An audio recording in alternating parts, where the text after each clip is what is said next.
In the town of Bonner's Ferry, it's in north central, I believe, Idaho.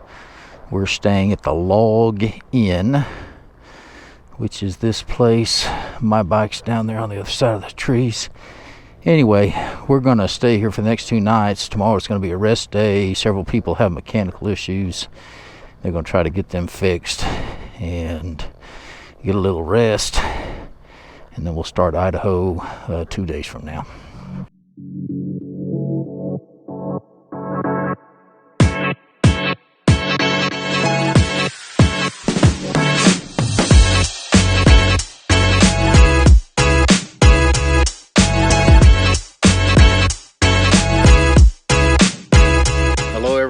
This is Joel at Adventure for Life. Again, we finished the Washington BDR yesterday. Today's a rest day. Actually, we finished it 2 days ago and did the connection between the Washington BDR and the Idaho BDR yesterday. We are doing the interconnect between the northern terminus of the Washington BDR and the northern terminus of the Idaho BDR.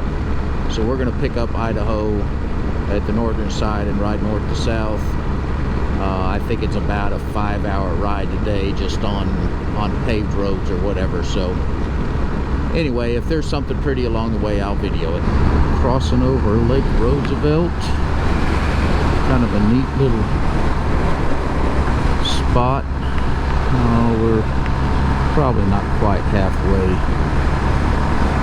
to where we're going tonight. Today's a rest day. We've been doing some minor maintenance, a lot of sand on the trail, so cleaned air filters and washed bikes and did things like that.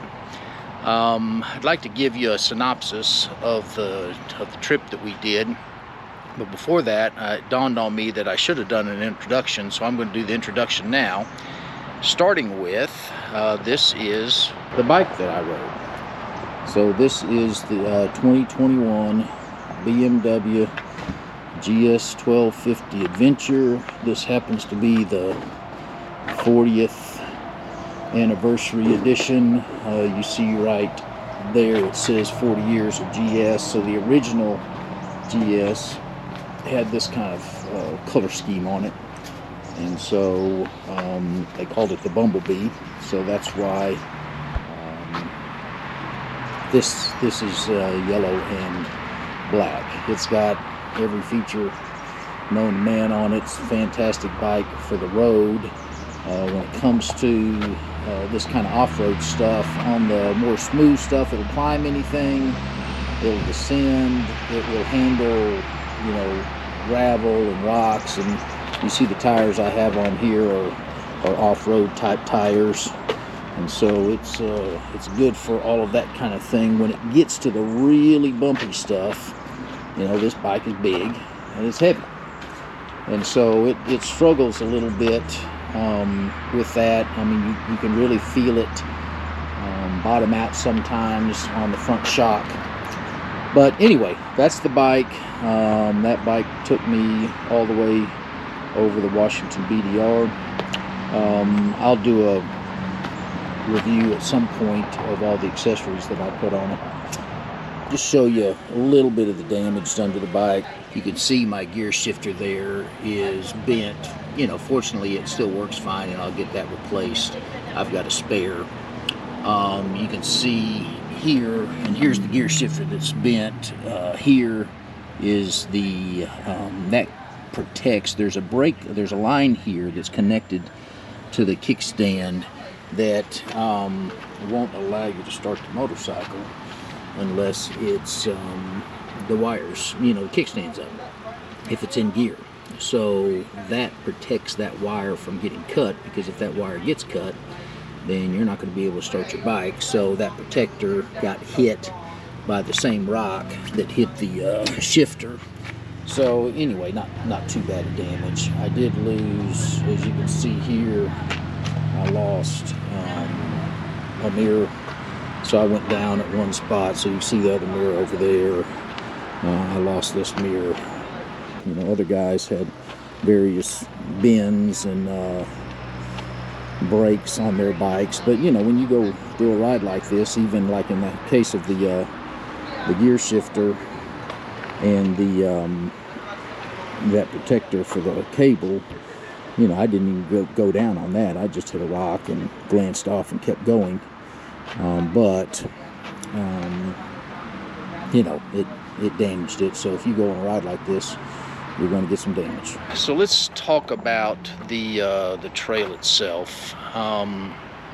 First day, again, there are 6 sections, and we did one section the first day. We did section 2 on the second day. On the third day, we did sections 3 and 4, and on the fourth day, we did sections 5 and 6, just because of the way our schedule worked and hotels and those kinds of things. The day 1 was about 80 miles. Pretty, you know, it was tame. Everybody was able to do the whole thing, and it was a good ride, but relatively smooth. Got to see some beautiful sights, did some climbing. The first section is relatively tame. Section 2, which we did the second day, was tough. There are, I would say, 3 sections that have what they call baby heads, and it's just a baby head sized rock. Well, you've got to carry momentum.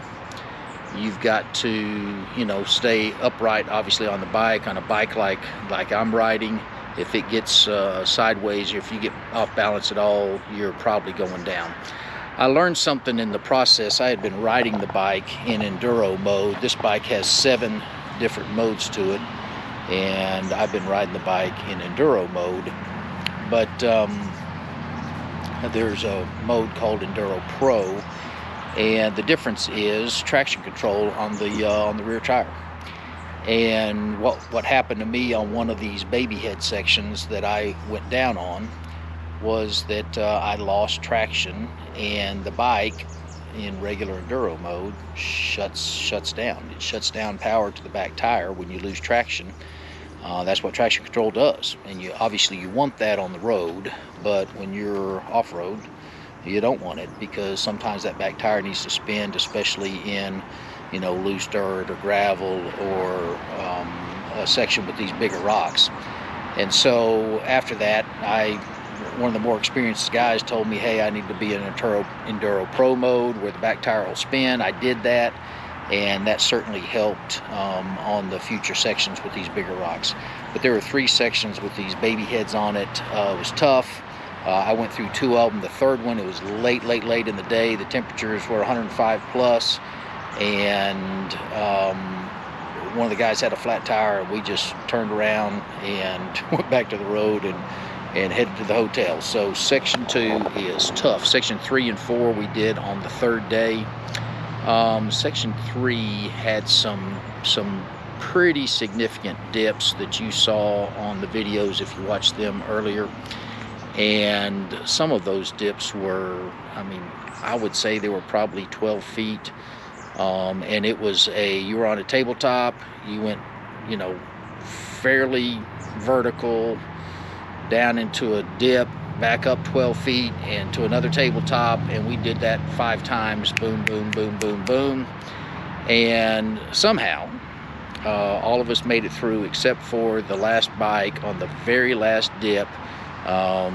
Jim went to shift into first gear because he thought he needed to be in a lower gear to make the last climb, and it went into neutral, and he fell back and fell over. I think I've got on video again him climbing back out. I wish I had that section on video, but there was, you know, you don't always know what's coming. And by the time it got there, there was no chance to turn on the video and record it, and I sure wasn't going to go back through it because it was probably the toughest thing we did. And I was absolutely shocked. Nothing but an advanced, I would say, 4-wheel drive vehicle could make that kind of those kinds of dips. Section 4 was a lot more tame, and it just kind of got you to the hotel that night. Sections 5 and 6, and that was day 4. That was 2 days ago, and they were a lot more tame. It was challenging riding. We did a lot of climbs, beautiful scenery. but it was not all that tough. So, you know, they've rated the Washington BDR as, I believe, the 5th easiest, or maybe 4th easiest of all the BDRs. And except for the baby head sections on section 2, and I believe section 3 was the one with the big dips. Those were again very difficult, but the rest of the ride was what you would kind of expect. And, you know, gravel, loose sand, or sand, loose gravel, loose dirt, rocks, a lot of climbing, some pretty steep descents and whatnot. But anyway, something that this was only my 2nd BDR, and something that somebody of you know, okay ability, which is what I would rate myself as, and on a big bike like this you can actually do it. So that's my synopsis of Washington. Looking forward very much tomorrow to start in Idaho.